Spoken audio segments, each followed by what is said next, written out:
J'aimerais vous inviter ce matin dans Romains. Ce matin, nous allons continuer notre pèlerinage dans Romains. Donc, Romains au chapitre 2.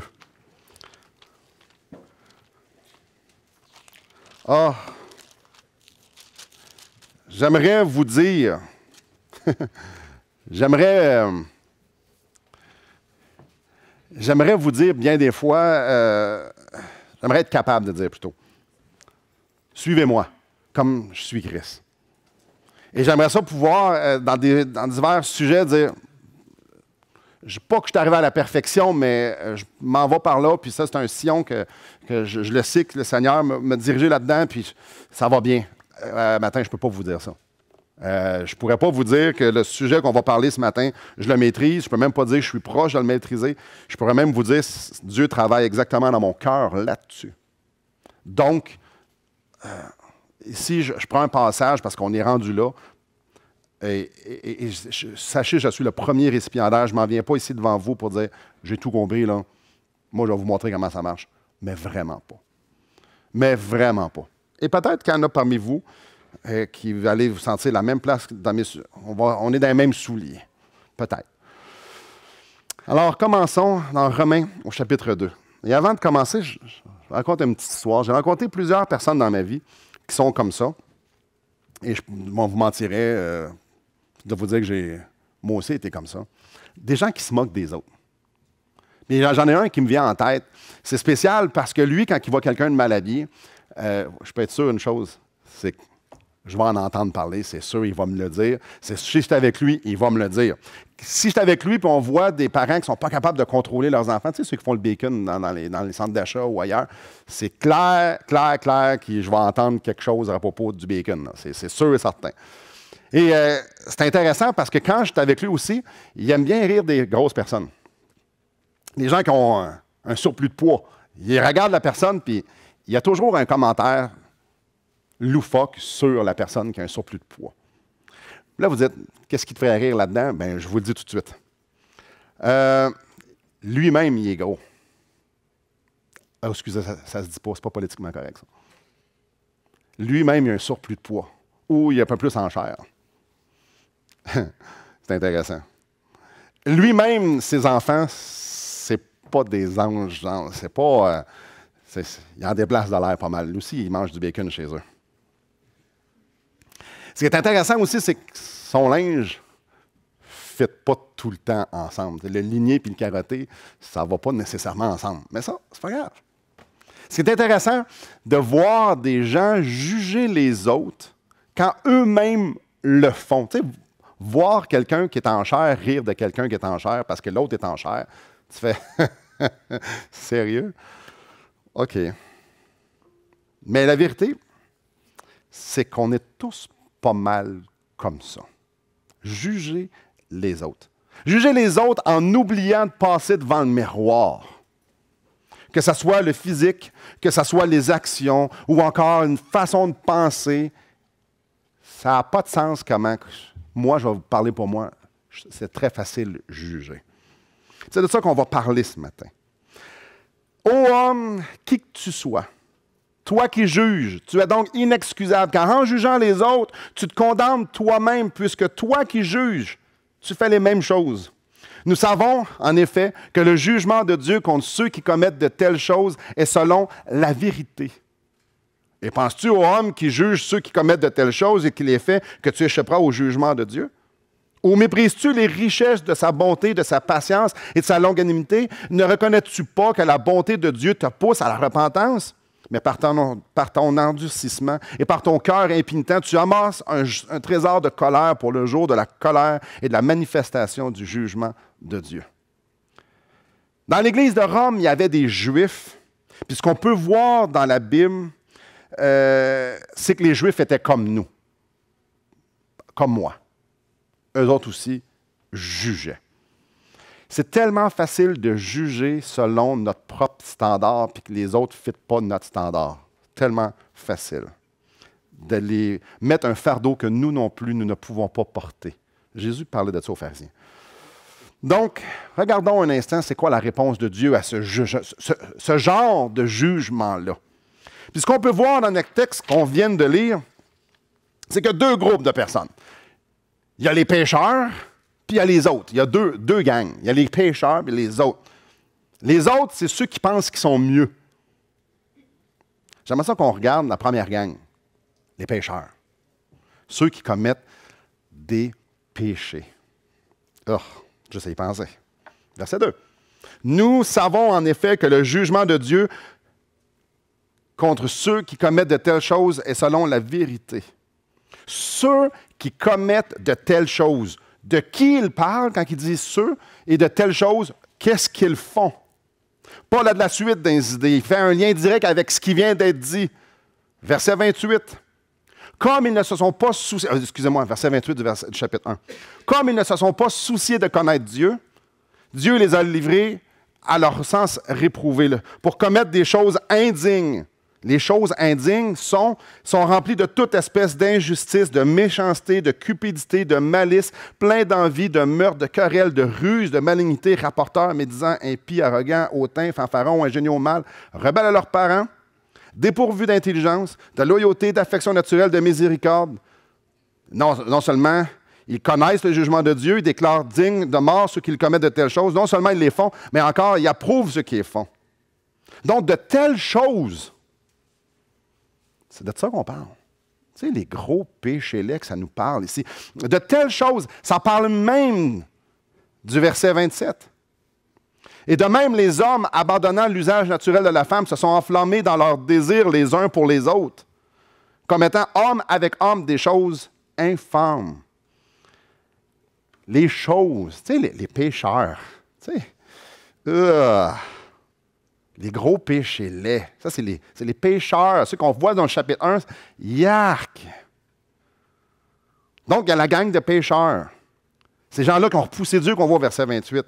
Comme ils ne se sont pas souciés de connaître Dieu. Au verset 25, on voit que ces gangs de pécheurs-là, eux qui ont changé la vérité de Dieu en mensonge, qui ont adoré et servi la créature au lieu du Créateur. Ils ont refusé d'adorer Dieu. C'est les pires. À la place, ils ont commencé à s'adorer. À la place, ils ont commencé à donner à leur cœur tout ce qu'ils désiraient. À la place de servir Dieu, ils se sont servis eux-mêmes. À la place de vivre pour Dieu, ils ont dit, moi, je vais commencer à vivre pour moi. Puis quand quelqu'un commence à vivre pour lui, c'est jamais beau ce qui va arriver. Ça ne peut jamais bien finir. Tu ne peux pas tasser Dieu, puis ça va bien finir. Oui, comme on l'a lu, ça peut engendrer une sexualité débridée. Ça va occasionner des actions qui sont lourdes de conséquences. On a vu le meurtre en passant dans la liste. Quand on tasse Dieu et on décide de servir soi-même, ça peut avoir ces grosses affaires-là, mais aussi on a vu querelle. On l'a vu la semaine passée. Querelle. Querelle puis meurtre sont juste un à côté de l'autre sur la même liste. Encore là, j'en suis pas revenu depuis la semaine passée. Même liste, même affaire. Wow. Ça n'a pas les mêmes répercussions, clairement. Rapporteur, médisance, jalousie. Ces choses-là, les choses hier que les pécheurs font. Dieu est clair. Ceux qui font ce genre de péché-là vont avoir le juste jugement. C'est exactement ce qu'on dit au verset 2. Ces gens-là, le jugement de Dieu est contre ceux-là. Ces pécheurs-là, ceux qui pêchent, vont avoir le jugement de Dieu. Dieu connaît la vérité. Ils vont être jugés selon la vérité. Dieu connaît qui fait le bien, qui fait le mal. Dieu sait qui fait ces péchés-là et quand il les fait, de quelle façon, avec ses motivations. Dieu sait tout ça. Il va être jugé selon la vérité. Les pécheurs vont recevoir le juste jugement de Dieu. Et jusque-là, ça va bien. On veut ça. On veut que les pécheurs reçoivent le juste jugement parce qu'on a un sens de justice dans nous autres. Dieu nous a créés avec ce désir-là de voir justice s'accomplir. Et lorsque quelqu'un commet un meurtre, c'est clair qu'on a envie de ça. Quand quelqu'un nous fait mal, c'est clair qu'on veut que justice soit faite. On veut que la justice soit faite. Parce que ces péchés-là causent des troubles, ces péchés-là scrapent des vies, ces péchés-là détruisent des réputations. Il y a des conséquences à ces péchés-là et on veut qu'ils soient. Et là, c'est là que ça se gâte un peu. Comme je dis, il y a cette gang-là. Puis il y a l'autre gang, ceux qui se pensent meilleurs. Eux ne font pas ce genre de péché-là. Eux ne sont pas aussi pires que les autres quand même. Le « eux », Paul nous parle. Dieu nous dit exactement c'est qui le verset 17. Toi qui te donnes le nom de Juif, qui te repose sur la loi, qui te glorifie de Dieu. Toi, il y a une surnommée, c'est les Juifs. Il y avait des Juifs qui regardaient les pécheurs de haut. Ô homme, qui que tu sois, qui que tu sois, tu condamnes. Qui que tu sois, tu juges. On parle probablement ici des gens qui étaient super religieux. On parle probablement des gens qui faisaient tout aux yeux des hommes. Tout était correct, tout était beau. Tellement religieux et tellement avec un regard biaisé de eux qui sont arrivés à la conclusion qu'il y avait le loisir. Ils se donnaient le privilège, eux autres, de pouvoir déterminer ce que les autres faisaient, c'était bien ou non. Eux autres jugeaient. Eux autres, ils étaient rendus à une place, ils se regardaient dans le miroir, puis ils se disaient, moi, je suis quand même pas pire, là, tu sais, je fais ce que j'ai à faire, je suis pas si pire, je regarde les... Oh! Oh! Eux autres font des gros péchés. Oh!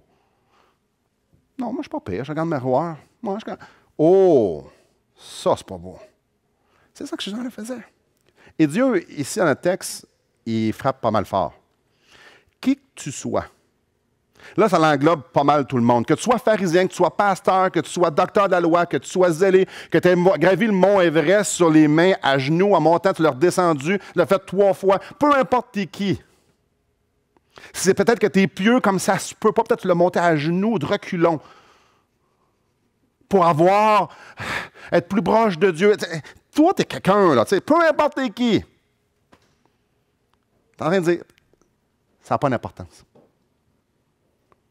Ce qu'ils en vont dire ici, là, ça s'adresse à tout le monde. Qui que tu sois. Et personne n'est exclu dans qui que tu sois. Tu es donc inexcusable. On est encore au verset 1. Qui que tu sois, tu es inexcusable. Ben, peu importe t'es qui, tu es coupable. Il n'y a pas comme quelqu'un qui a la prérogative de pouvoir juger les autres. Qui que tu sois, ça, c'est vraiment tout le monde. Si tu juges, quand tu juges, tu es inexcusable. Donc ça allait vraiment, il n'y a personne qui peut juger. Personne. Wow. Ça veut dire qu'il n'y a personne qui dit oui, mais attends un petit peu, là. C'est parce qu'il faut que tu comprennes pourquoi que je juge. Il faut que tu comprennes, moi, je l'aime, cette personne-là, c'est pour ça que je me permets de la critiquer. Non.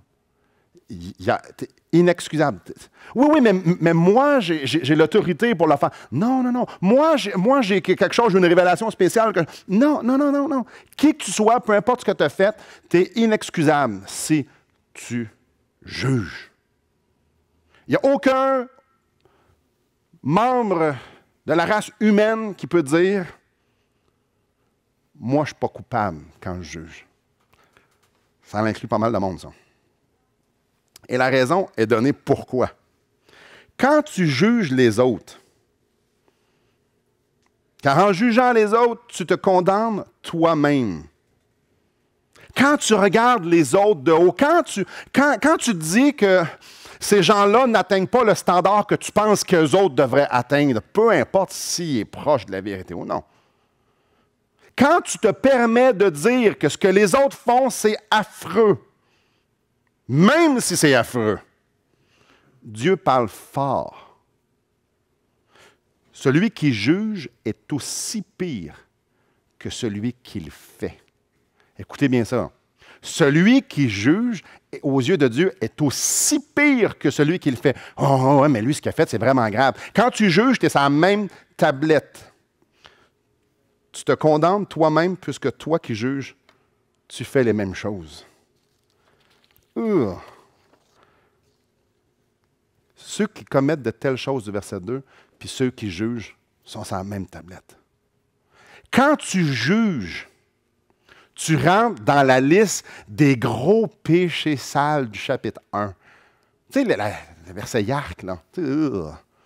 On parle d'homosexualité, on parle de meurtre, on parle de... mais quand tu les juges, ces gens-là, tu tombes dans la même liste qu'eux autres, tu tombes dans la même gang qu'eux autres. C'est pas pour vous, mais c'est pas très beau. Regardez au verset 3.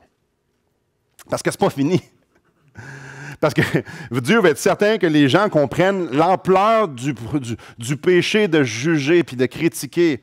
Dieu va être certain que chacun d'entre nous, chacun d'entre eux puisse comprendre à quel point lui, il a en horreur ça. Et penses-tu aux hommes qui jugent, ceux qui commettent de telles choses et qui les fait que tu échapperas au jugement de Dieu?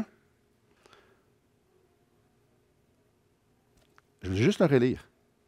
Penses-tu aux hommes qui jugent, celui qui se passe dans la gang des pas si pires? Penses-tu que toi, que tu juges les autres gangs et que tu rentres dans cette gang-là, as-tu l'impression que toi, tu ne seras pas jugé comme eux? Paul est en train de poser une question crève-cœur ici. As-tu réellement l'impression que tu es mieux? C'est-tu parce que quand tu juges, tu as l'impression que toi, tu es mieux? Quand tu te regardes dans le miroir et que tu es si beau que tu peux dire que l'autre est laid, es-tu en train de dire que tu penses vraiment que tu es beau? Ça te fait-tu plus beau parce que tu penses que tu es beau? As-tu vraiment as-tu l'impression à quelque part dans ta tête, toi, le jugeur, qu'à cause que tu juges, tu vas être exempt du jugement? Dieu est en train de dire, quand tu tombes dans la liste de gros pécheurs, est-ce que ça te donne le droit de regarder un autre pécheur et de dire, « Ouh, toi, t'es pécheur. » Tous les pécheurs vont subir le jugement de Dieu. Ceux qui commettent les gros péchés, puis ceux qui jugent les gens qui font le gros péché. Parce que quand tu juges, tu viens de tomber de gang.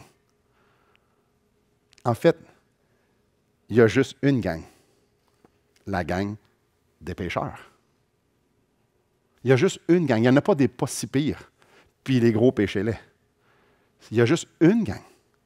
La gang des pécheurs. Donc, au verset 32 du chapitre 1, ça nous dit, même si tu ne les fais pas, puis tu approuves, tu fais partie d'eux autres. Et au chapitre 2, on a dit, même si tu ne les fais pas, mais que tu les regardes en disant, ça c'est laid. Tu viens de tomber dans leur gang. Dieu est en train d'inclure que le péché, ça se propage, que la gang des pécheurs est pas mal plus grosse qu'on peut penser. Tous les pécheurs vont subir le jugement de Dieu. C'est pas parce que tu penses que tu es bon que tu es bon. C'est pas parce que tu penses que tu es moins pire que les autres que tu es moins pire que les autres. Parce que quand tu es moins pire que les autres, ça veut dire que tu es jugé pour savoir établir ça. Ça veut dire que tu viens de tomber dans la gang des pires. Parce qu'il y a juste une gang de pires. C'est pas parce que tu dis, ouais, mais moi, mes péchés sont moins graves. N'est-ce pas intéressant que querelle et meurtre sont sur la même liste? Ah, moi, je n'ai pas tué personne. T'as-tu déjà eu une chicane avec quelqu'un, toi? Ça nous parle clairement au verset 3 que ce n'est pas parce que toi, tu vas être exempt du jugement que tu vas être vraiment exempt du jugement. Dieu est clair. Ce n'est pas parce que tu penses que tu es mieux que tu vas être moins jugé. C'est Dieu qui décide. C'est Dieu qui décide. Savez-vous, c'est quoi le problème dans tout ça? C'est quand tu passes ton temps à te comparer. Ah, je suis moins pire que lui. Ce que lui fait, ce n'est pas correct. Quand tu prends le temps ou le loisir ou le privilège de pouvoir descendre les autres, en tout cas, moi, mes enfants ne feraient jamais ça. Ou ils n'ont jamais fait ça. Ou, en tout cas, lui, il n'aime pas sa femme pour faire ça. Ou, je prends nommer plusieurs millions d'exemples. Quand tu as ce loisir-là, de pouvoir te comparer, quand tu as le loisir de dire, de mon point de vue, ici en haut de ma tour d'ivoire, non, ça, c'est vraiment pas correct ce qu'il fait. Quand tu as ça, quand tu es en train de faire ça, tu n'es pas en train de passer du temps devant le miroir et de dire, ouais, finalement, j'étais un pécheur, moi, là. En haut de la tour d'ivoire, tu as le temps de regarder les autres. Puis quand tu regardes les autres du haut de la tour d'ivoire, tu n'as pas de temps de passer dans le miroir parce que tu regardes les autres. Tu as le choix entre le miroir ou les autres. Regardez ce que ça dit au verset 4.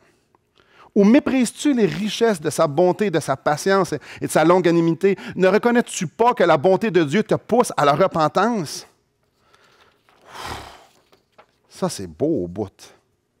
Dieu nous offre son pardon. Dieu nous offre sa miséricorde. Dieu nous dit, je veux te pardonner. Je t'offre ma grâce. Je veux venir à ton secours. Je veux te donner ma vie. Je veux te donner la vie éternelle aujourd'hui même. Je te donne tout ce que je veux.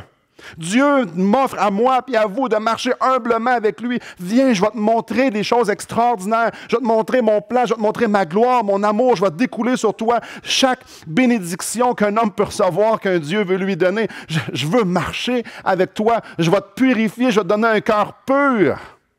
Mais quand tu juges, tu méprises ce que Dieu est en train de faire là. Quand tu dis, oui, mais lui, il n'est pas correct, tu n'es pas en train de humblement marcher avec Dieu, tu es en train de dire, Dieu, toi, là, je veux parler de lui, là. En d'autres mots, quand tu regardes le voisin, tu n'es pas en train de te regarder dans le miroir. Quand tu regardes à quel point ton voisin est poche, et on va s'entendre, peut-être qu'il l'est réellement. Quand tu regardes le besoin du voisin, tu n'es pas en train de te regarder dans le miroir pour voir à quel point tu as besoin de Dieu toi-même. Quand tu dis, moi, je ne suis pas si pire que, la phrase c'est eux, tu n'es pas en train de dire, Seigneur, j'ai tellement besoin de ta grâce, j'ai tellement besoin de ta vie. C'est pour ça que ça nous parle au verset 4 de mépris. Dieu te tend les mains et bien souvent, l'être humain dit, en tout cas, je ne suis pas comme lui. Dieu dit, arrête de penser aux autres, regarde-moi. Dieu nous offre la vie, puis trop souvent, moi, je dis, as-tu vu comment mon voisin est en train de pécher? Verset 5. Mais par ton endurcissement et par ton cœur impénitent, tu amasses un trésor de colère pour le jour de la colère et de la manifestation du juste jugement de Dieu. Quand une personne dit « Je ne suis pas si pire que ça », elle court directement à sa perte. Oui, mais je ne juge pas les autres quand je dis ça. C'est qui ton point de comparaison? Je ne suis pas aussi pire que j'ai jamais tué qu'un tel ou que si qu'un tel. Je ne suis pas un violeur, je ne suis pas un menteur, je ne suis pas si. Je ne suis pas si pire. Tu as un point de comparaison. C'est ça qu'on parle là, du jugement ici. Quand tu es en train de dire je ne suis pas si pire, tu n'es pas en train de te repentir, comme c'est dit au verset 4. Mais tu es en train de te mettre dans une position de recevoir le juste jugement de Dieu. Quand mes yeux regardent les autres autour de moi, je suis en train de me mettre dans une position de jugement devant Dieu. N'est-ce pas clair? Le jugement, c'est pour tous les pécheurs. Pour les moins pires et les pires. Oui, mais n'oubliez pas, querelle et meurtre, c'est la même ligne au verset 29, chapitre 1. Le jugement. Imaginez-vous, moi, ceux qui ne le savent pas, peut-être je vais l'apprendre à ceux qui me voient sur Internet, je suis très poilu. Désolé, je le cache bien. Et vous êtes contents de ça. C'est comme si moi, je me promène sur une plage, puis je vois un gars poilu passer, puis je dis, chérie, tu veux le poilu? Oh.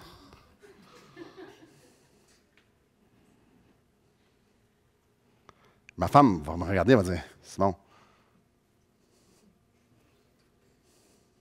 Tu sais, je vois quelqu'un qui a un double menton. Je le montre bien. J'espère qu'on le voit bien à la caméra. C'est moi le monde avec les doubles mentons. Là. Pas capable. Ouais, donc, hey, commence à courir, le grand, tu vas le perdre ton double menton. Là. Ouais. Oh, qu'est-ce qu'on va dire? Ben, t'es bien ridicule. Voyons donc, regarde-toi, là. Ben, un pêcheur qui regarde un autre pêcheur et dit « Hey, toi, tu pêches. » C'est quoi la différence? OK, moi, moi, je vole, toi, tu mens. Oh, c'est l'aile, le mensonge. Toi, tu voles, champion. C'est quoi la différence? Oh oui, toi, tu ne t'occupes pas de tes enfants comme il faut. Ah, mais toi, tu ne t'occupes pas de tes parents comme il faut. Qui gagne, qui perd là-dedans? Ah, mais moi, je m'occupe du monde comme il faut. Eh oui, clairement. Tu voles. Ah oui, mais c'est pas pareil. C'est bien moins pire voler que s'occuper de ses parents. Pas pour Dieu. Le jugement, c'est un condamné à mort, un meurtrier qui a tué quelqu'un, qui est condamné à mort, puis qui regarde un autre meurtrier, puis il dit « Ah, toi, tu mérites de mourir. » OK, toi, tu as tué quelqu'un, puis lui, il a tué quelqu'un. Mais lui, il est même plus grave que toi. Ouais, puis là, je mets un petit peu d'humour ici, mais il n'y en a pas tant. Le jugement, c'est de penser que devant Dieu, on est mieux que les autres. Le jugement, c'est d'arriver à se faire croire le mensonge que nous, là, on est arrivé à un point de perfection ou à un point où est-ce qu'on peut établir qu'est-ce qui est pas si pire ou non. Le jugement, c'est de penser que ma religion, la façon que moi je pratique ma religion, la façon que je pratique ma spiritualité, ma façon que je pratique ma foi, mon expérience que j'ai dans la vie, mes cheveux blancs que j'ai, ou bien non, toutes mes bonnes œuvres, toutes les choses que j'ai faites, puis toutes les aveugles que j'ai aidé à traverser la rue, et toutes les fois que j'ai donné 10 piastres d'un téléthon, puis à toutes les fois que j'ai donné du linge aux pauvres, à toutes ces fois-là, ça fait en sorte que moi, ça me donne le droit de pouvoir regarder quelqu'un et dire « Toi, t'es un pourri. » Ça, c'est laid. Oh! Ça mérite de jugement. Parce que moi, j'ai tellement accumulé dans ma banque de justice que je peux regarder, j'ai un droit de regard dans la banque de justice des autres. Sérieux, avouons que c'est ridicule de penser de même. Mais quand je dis dans ma tête, moi, je ne suis pas si pire, ça veut dire que moi, j'établis combien j'ai dans ma banque de justice et combien les autres en ont pour dire, ben moi, je suis mieux qu'eux autres. C'est tout aussi ridicule. Moi, je suis dans une classe à part. J'ai le droit de dire que les autres ne sont pas bons parce que moi, je suis vraiment mieux. Ici, les Juifs se pensaient au-dessus des autres. Nous sommes Juifs. Nous sommes la nation d'Israël. Dieu nous s'est révélé à nous. Nous sommes bons. Nous allons au temple. Nous avons des belles robes. Nous avons des si. Nous sommes quelque chose. Dieu est clair. Quand tu penses de même, tu ne peux pas te repentir. Quand tu penses de même, quand tu penses que tes œuvres t'apportent quelque chose, quand tu penses que ta religion t'apporte quelque chose, quand tu penses à quelque part que tu es quelqu'un, tu cours droit vers le jugement de Dieu. Ce que Dieu veut, c'est que chacun réalise son besoin. Au verset 4, c'est clair. Que chacun reconnaît la richesse de sa bonté, que chacun reconnaît sa patience. Seigneur, tu es tellement patient avec moi, tu es tellement bon avec moi, tu es tellement extraordinaire, tu es tellement patient dans comment tu gères ma vie. Puis, Seigneur, je veux tellement, puis je le fais encore, puis je ne suis pas pur devant toi. Seigneur, je veux ton pardon, je veux ta vie. Jésus est mort pour moi parce que je ne suis pas capable. Je ne suis pas dans une classe à part. Au contraire, si je suis dans une classe à part, je suis dans une classe à part de toi parce que toi, tu es saint, moi, je ne le suis pas. J'ai tellement besoin de toi, j'ai tellement besoin de ta grâce. Viens me sauver, viens à ma rescousse, viens changer mon cœur. C'est ce que Dieu veut. Ben non. Jamais tué personne, moi. Mais quand tu n'as jamais tué personne, qu'est-ce que tu fais que tu péchais de ton mensonge que tu as fait?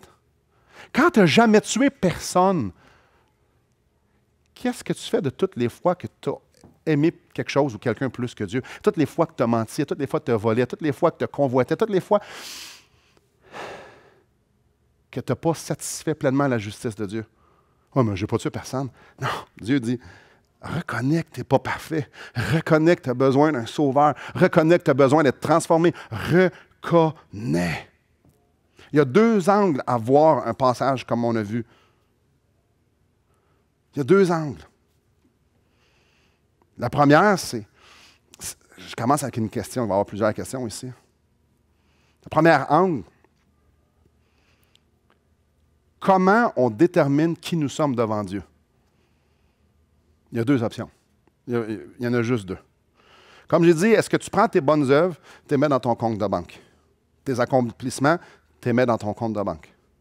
Ta bonne morale, parce qu'il y en a qui ont des super bonnes valeurs sur la terre. Ton amour, moi j'aime beaucoup, j'aime vraiment, vraiment, vraiment. Ça peut être une religion aussi. Il y a des gens qui prennent ça, mettent ça dans leur compte de banque, puis quand je dis regarde, ils disent moi, j'ai quand même quelque chose dans ce compte-là. Mon compte de justice, j'en ai pas mal. Puis vous regardez les autres, puis dites moi, je suis mieux. Je regarde Hitler, je suis bien mieux qu'Hitler. Je regarde peu importe les tueurs que vous pouvez avoir en temps, je suis pas mal mieux que lui. Dans mon compte de justice, il y a quelque chose. Je suis mieux qu'eux. Moi, je ne commets pas de gros de péchés laids. Je ne suis pas dans cette catégorie-là de pécheurs. Yark. Dieu va me laisser rentrer au ciel parce qu'il est bien au courant de ma banque de justice ici. Là. Il est tout au courant de ce que je... Donc, moi, là, je peux regarder les autres, puis devant Dieu, je vais être correct. Avec qui on se compare? Et c'est là le problème. Avec qui on se compare?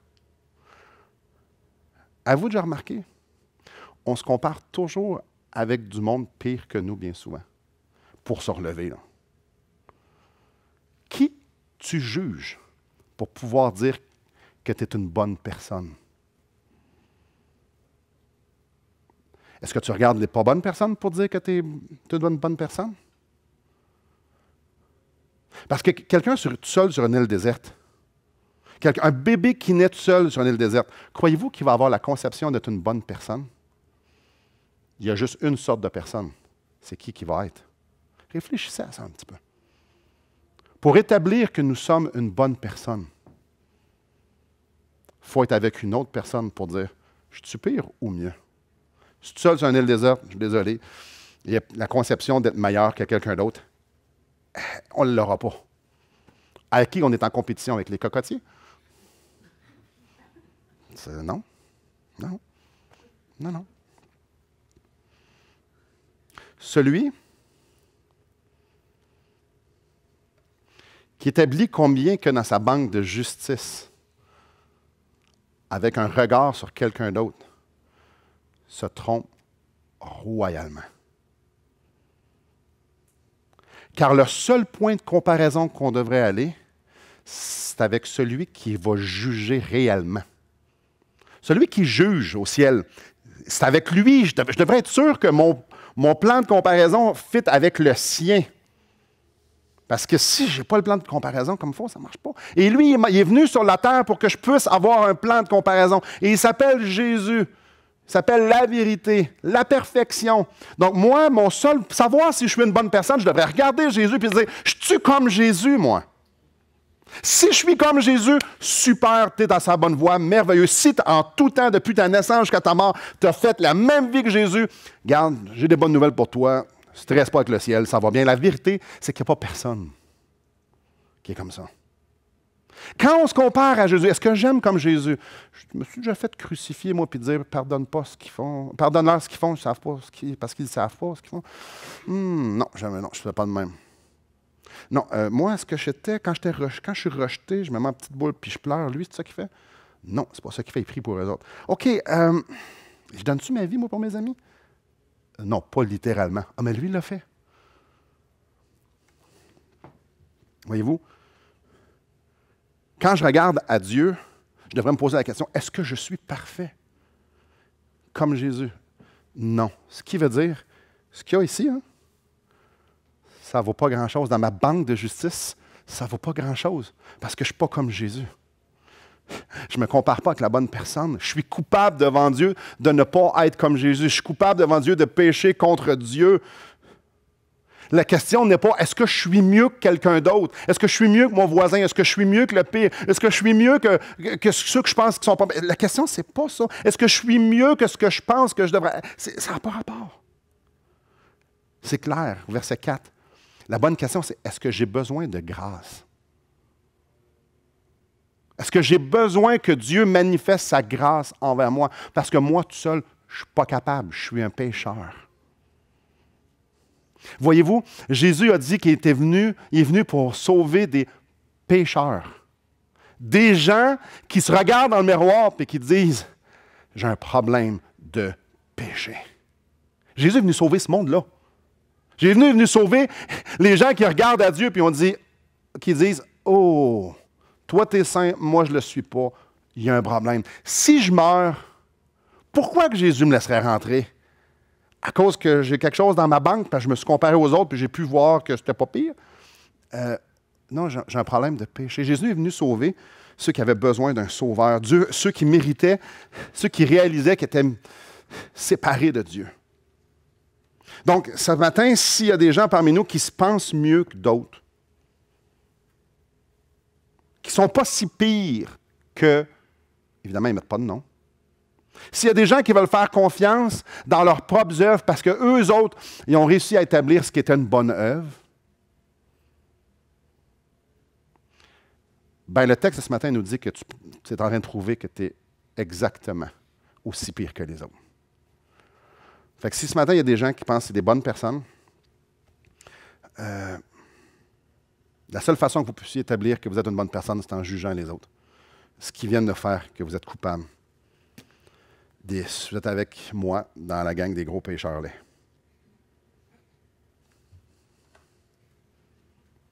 Il y a une deuxième façon de voir ça. Ça s'adresse plus à mes frères et sœurs.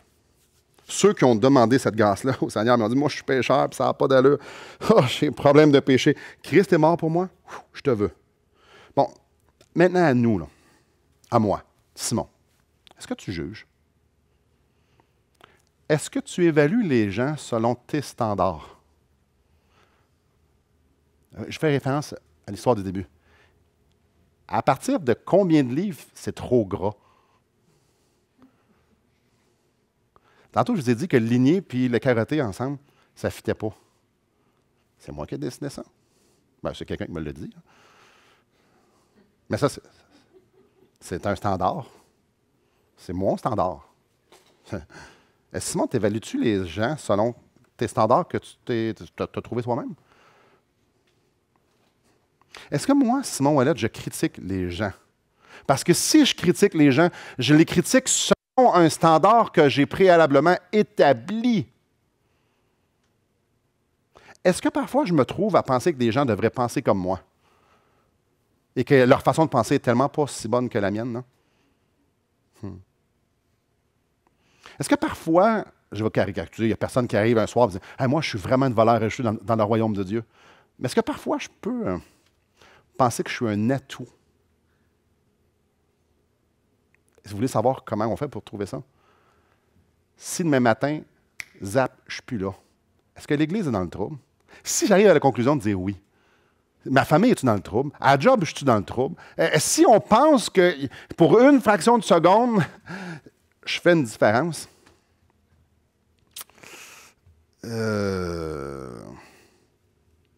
petit problème ici. Parce que je juge que les autres ne sont pas capables de faire ce que je fais. Oh. Est-ce que moi, Simon, je me permets d'avoir une opinion sur ce que les autres font, sur ce que les autres pensent? Lui, il pense de même. Évidemment, on ne le dit pas de même. Mais ça se glisse tellement bien. Chérie, aujourd'hui, j'ai parlé avec un tel. Et ça va pas bien. Il pense de même. Aïe, aïe, aïe, ça n'a pas d'allure. C'est plus de même, ça marche, tu sais. En tout cas, chez nous. Est-ce que je condamne les autres, moi? Ou est-ce que lui s'en va, ça va vraiment pas bien? Est-ce que moi, parfois, je regarde les autres de haut? Parce que pour établir que je les regarde de haut, c'est parce que je sais exactement où ce que les autres sont, ce qui veut dire que j'ai vraiment pas aucune idée où ce que moi je suis. Donc, le jugement, peu importe la forme que ça prend, j'aimerais juste qu'on se dise la vraie chose ce matin. Peu importe comment il est déguisé, là, Jésus est mort pour ce péché-là. Ça, c'est aussi sérieux que le jugement. Que ça soit que je ris de quelqu'un, que ça soit que je pense que je suis mieux que lui, que ma religion est mieux que la sienne, que moi, c'est... Peu importe comment vous le déguisez, comment dans votre tête, c'est là. Jésus est mort pour ça. Le jugement est digne de l'enfer. La critique, c'est digne de l'enfer. L'enseignement ici, c'est super simple. L'appel, c'est que nous nous voyons tous dans le même bateau. Nous sommes tous des meurtriers condamnés à mort. Nous sommes tous des pécheurs. Qu'on soit le meurtrier, le corollaire ou celui qui use de ruse, nous sommes tous sur la même tablette. Oui, mais lui, ce qu'il a fait, c'est pire. Nous sommes tous des gens qui avons besoin d'une mesure infinie de grâce. Dieu est clair. Mêle-toi tes affaires. Tu n'es pas capable de gérer tes péchés, gère pas ceux des autres. Tu n'es pas capable de gérer tes pensées, gère pas ceux des autres. Tu n'es pas capable de gérer comment faire les choses comme il faut selon moi.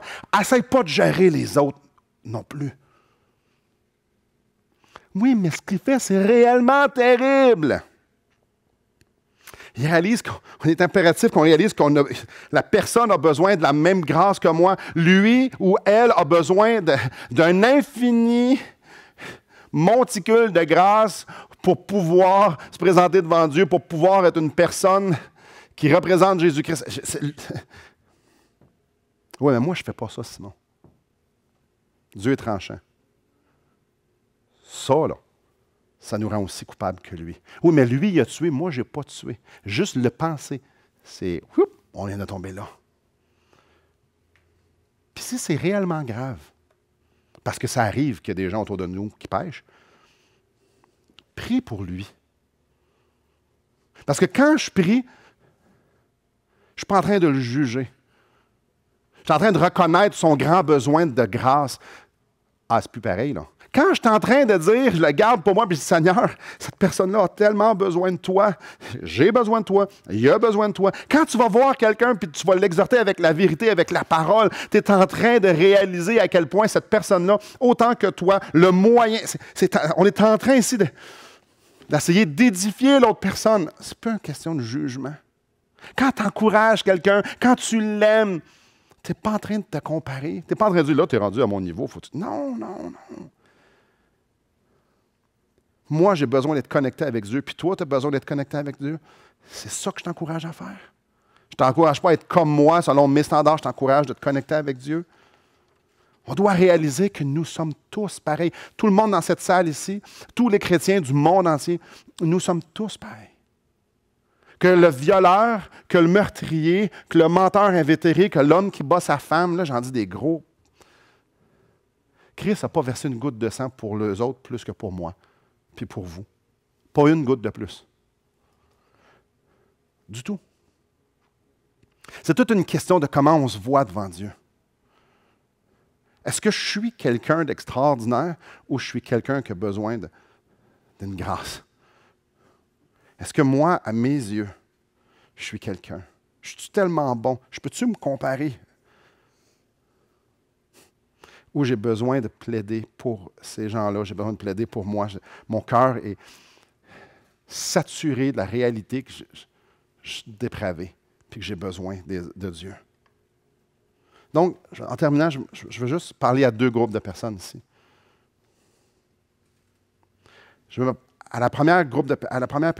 Au premier groupe de personnes, j'aimerais m'adresser et te dire, si tu penses que de te comparer aux autres pour établir si tu es juste ou non, tu te rapproches du ciel, tu te trompes.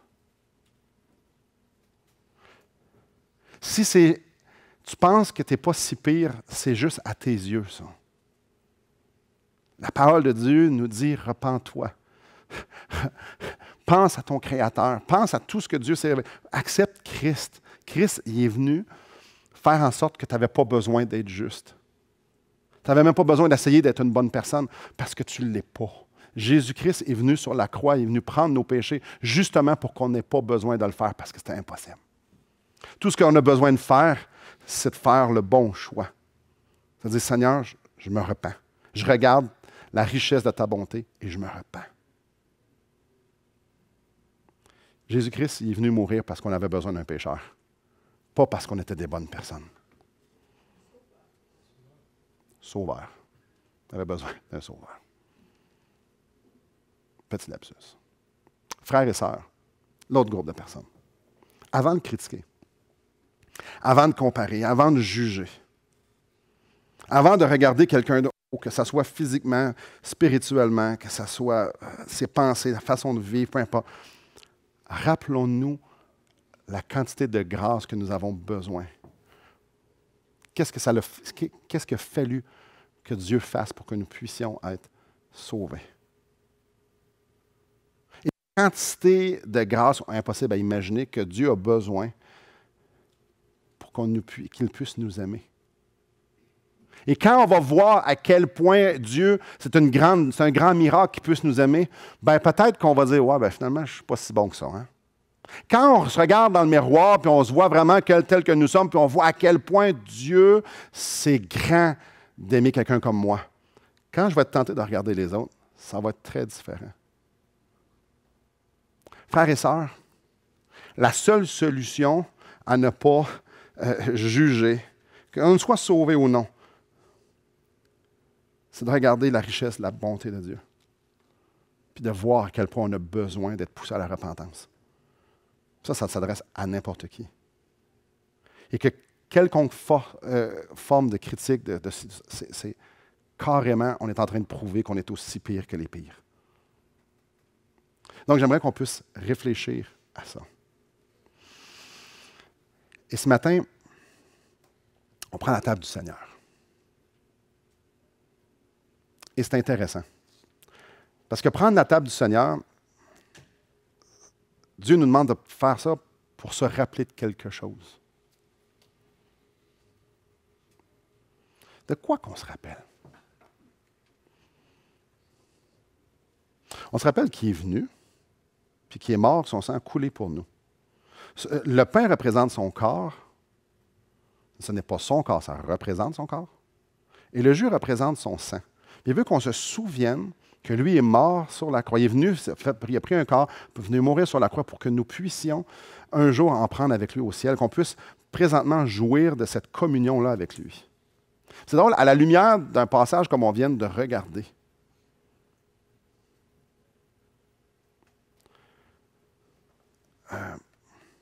on a tous besoin de se rappeler du premier soir de ça. Le premier soir de ça, ce n'est pas Pierre qui a regardé les autres et a dit « Je suis votre sauveur, je suis mieux que vous autres ». Ce n'est pas Jean qui a dit « Moi, je suis l'apôtre préféré, venez, je vais vous montrer comment ça... » Non. C'est un soir extraordinaire qui a regardé ses disciples et a dit « Je vous aime ». Il a pris son corps puis il l'a rompu. Il a dit « Il n'y a rien entre moi et toi, c'est un signe d'alliance, il n'y a rien entre moi et toi, tiens, prends-en, prends-en, prends-en, prends-en. Vous en avez tous besoin. » C'est spécial, hein? Chacun d'entre eux devait rompre le pain avec Jésus. Chacun d'entre eux devait se passer le pain. Chacun d'entre eux. Chacun d'entre eux ont dû boire cette coupe-là.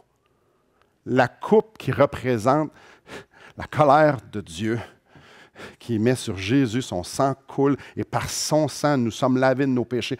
Chacun, avez-vous remarqué la ligne d'égalité? C'est fou. Voulez-vous penser à quelque chose d'encore plus fou? C'est que Judas était dans la salle. Puis Jésus a fait ça avec Judas. Et Jésus savait c'était qui Judas. Et il savait ce que Judas était pour faire. Il savait tout ça. Est-ce qu'ils auront pu le pain avec Judas? Oui. Oui. Et Jésus, c'est mon modèle. Il veut que je me rappelle de ça. Que Jésus, dans le royaume de Dieu, il y a celui qui gracie, puis il y a ceux qui sont graciés. Et ceux, si vous êtes dans le bain des graciés ce matin, le Seigneur veut qu'on se rappelle qu'on a tous besoin de la même grâce et qu'on a tous eu besoin de toutes choses. Donc, ne pas pardonner, juger, on peut mettre plusieurs choses. On parle de jugement. Il n'y a personne d'entre nous qui est meilleur. Personne. Il y en a qui ont peut-être plus d'expérience, ouais, puis. Il y en a qui en ont peut-être fait plus, ouais, puis. Peut-être qu'il y en a qui ont plus de sagesse, ouais, puis. On n'a pas besoin de moins de grâce d'entre nous. Alors qu'on prend ça, je vous en supplie qu'on puisse méditer sur la façon qu'on regarde les gens. Après ça, qu'on puisse regarder et dire, aïe, aïe. La personne peut-être que je juge est en train d'avoir le même pain puis la même coupe dans mes mains, dans leurs mains. On est comme pareil. Hein? Et qu'à la place qu'on puisse dire au Seigneur, Seigneur, viens inonder mon cœur de ta présence, viens inonder mon cœur de comment tu es grand, puis comment j'ai besoin de toi pour que je puisse arrêter de regarder les autres. Puis de juger les autres selon mes standards. Donc, j'aimerais ça qu'on puisse se rappeler à quel point on est tous pareils devant le Seigneur ce matin. Et peut-être qu'il y a des gens ici qui ne peuvent pas en prendre. C'est correct, je me souviens, il y a 19 ans. Il y a 19 ans, je n'aurais pas pu prendre ça parce que je me trouvais pas si pire. Moi, j'étais un de ces pas si pires-là. Ce matin, j'aimerais ça que vous puissiez vous examiner. Dire, j'ai-tu sauvé? J'ai-tu accepté la grâce de Dieu, reconnaissant que moi, dans le fond, je suis pécheur. Puis c'est peut-être le bon temps de le faire. Seigneur, je crois en toi. Je veux ta vie. Peut-être qu'il y a des gens qui ne sont pas sauvés. Si vous n'êtes pas sauvés, prenez-en pas. Prenez le temps pour réfléchir. Et la Bible nous dit que c'est ceux qui sont sauvés et ceux qui sont baptisés qui peuvent en prendre. Ceux qui ont dit au monde entier, je veux dire au monde entier que je suis sauvé, que Christ m'a pardonné. Laissez passer, mais méditez pareil sur la même chose.